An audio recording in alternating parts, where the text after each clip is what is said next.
بسم اللہ الرحمن الرحیم، السلام علیکم ناظرین۔ آج ہم آپ کو بتائیں گے کہ عمران خان صاحب میرا مطلب ہے عمران خان صاحب جو ہیں وہ نماز جنازہ کیوں نہیں پڑھتے۔ ٹھیک ہے، اب آپ کو ایک تاریخی واقعہ سناتا ہوں، اس کے بعد پھر آپ کو سمجھ آئے گی کہ خان صاحب جو ہیں وہ جنازہ کیوں نہیں پڑھتے۔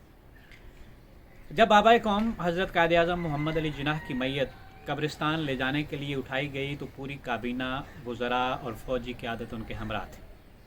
لیکن جب قائد اعظم کا نماز جنازہ پڑھایا جانے لگا تو پوری کابینہ اور فوجی قیادت پہلی صف میں کھڑی ملی، مگر ملک کا وزیر خارجہ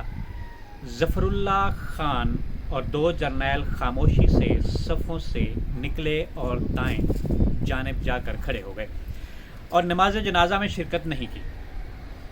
جب نماز جنازہ مکمل ہو گیا تو وہ تینوں ایک بار پھر سب سے گھل مل گئے اور تمام لوگوں سے ملنا شروع کر دیا۔ اس وقت وہاں پہ موجود صحافیوں نے سر ظفر اللہ خان سے پوچھا کہ آپ نے قائد اعظم کی نماز جنازہ کیوں نہیں پڑھی؟ تو ظفر اللہ خان نے جواب دیا کہ ہم احمدیوں کا ہی نماز جنازہ پڑھتے ہیں، اس کے علاوہ کسی کی نماز جنازہ نہیں پڑھتے۔ اچھا، اب آپ کو یاد ہوگا کہ عمران خان صاحب جب اقتدار میں آئے تو ان کے سب سے قریبی ساتھی اور جگری دوست انعام الحق صاحب کا کراچی میں انتقال ہوا۔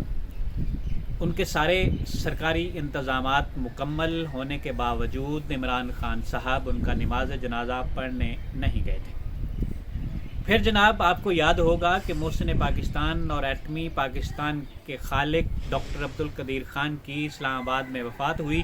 تو عمران خان صاحب نے اسلام آباد میں موجود ہوتے ہوئے بھی نماز جنازہ میں شرکت نہیں کی تھی۔ پھر جناب آپ کو یاد ہوگا کہ ملک کی عظیم بین الاقوامی شہرت کی حامل شخصیت، فلاحی تنظیم کے بانی ایدھی یعنی عبدالستار ایدھی کی وفات بھی عمران خان کے دور حکومت میں ہوئی تھی۔ ساری دنیا نے، حتیٰ کہ اس وقت کے چیف آف آرمی سٹاف نے بھی نماز جنازہ میں شرکت کی تھی، مگر عمران خان صاحب نے اس جنازے میں بھی شرکت نہیں کی تھی۔ عمران خان کے فیملی کزن اور بہنوئی حفیظ اللہ نیازی نے کچھ دن پہلے ایک انٹرویو میں بتایا تھا کہ عمران خان صاحب نے تو اپنے والد کی نماز جنازہ میں بھی شرکت نہیں کی تھی، البتہ اپنے نانا کی نماز جنازہ میں شرکت کی تھی۔ اور جناب آپ کو یہ علم ہونا چاہیے کہ عمران خان کے نانا کا شمار مرزا قادیانی کے 5 نمبر پہ مرزا کے خاص صحابی کے طور پر ہوتا تھا۔ تازہ معروف صحافی عمران کا رائٹ ہینڈ ساتھی اور ارشد شریف کینیا میں قتل ہوا، جس کے قتل پہ عمران خان نے وہ شور مچایا کہ وہ عمران خان کے فالورز کے نزدیک صحافی پیر کا درجہ اختیار کر گیا۔ اس کے قتل کو عمران خان نے پی ٹی آئی کا قتل قرار دیا، ارشد شریف کو اپنا بھائی قرار دیا،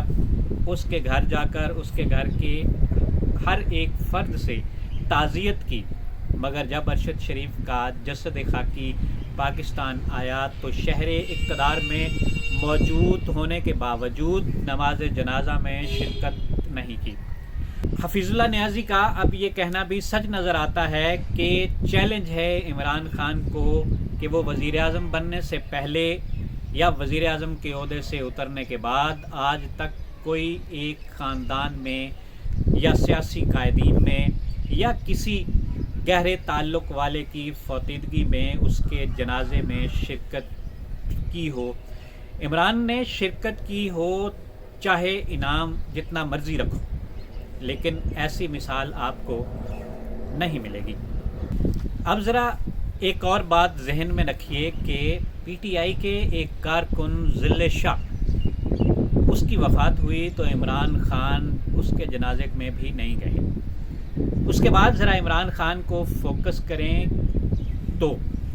عمران خان کسی بھی موقع پر اللہ کے نبی صلی اللہ علیہ وآلہ وسلم کا نام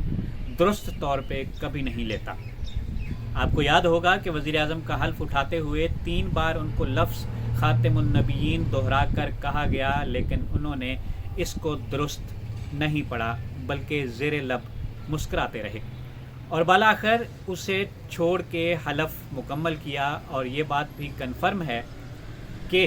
قادیانی لفظ خاتم النبیین کبھی ادا نہیں کرتے، اور اگر مجبوری بن جائے تو عمران خان کی طرح زبان گھما کر کچھ کا کچھ کہہ جاتے ہیں۔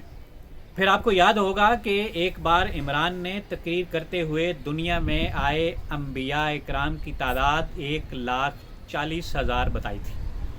ان کو ٹوک کر صحیح کی گئی، ان کی تصحیح فرمائی گئی، مگر انہوں نے پھر اسی تعداد کو دہرایا، یعنی 1,40,000 ہی اسی تعداد کو بار بار دہراتے رہے۔ جب اس بارے میں تحقیق کی تو انکشاف یہ ہوا کہ قادیانیوں کا عقیدہ ہے کہ انبیاء کرام کی تعداد 1,40,000 ہی ہے۔ اب دوستو، سیاسی وابستگیاں اپنی جگہ، اب ذرا یہ سوچیں، کیا یہ محض اتفاقات جو ہیں وہ محض اتفاقیہ ہیں،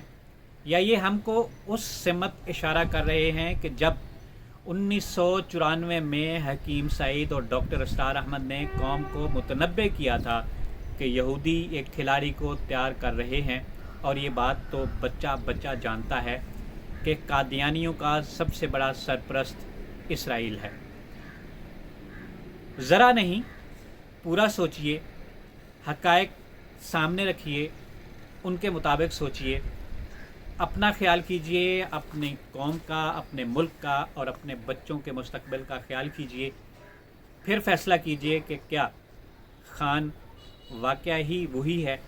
جس کو آپ اپنا نجات دہندہ سمجھ رہے ہیں۔ آج کے لیے اتنا ہی، اجازت دیجئے، اللہ نگہبان۔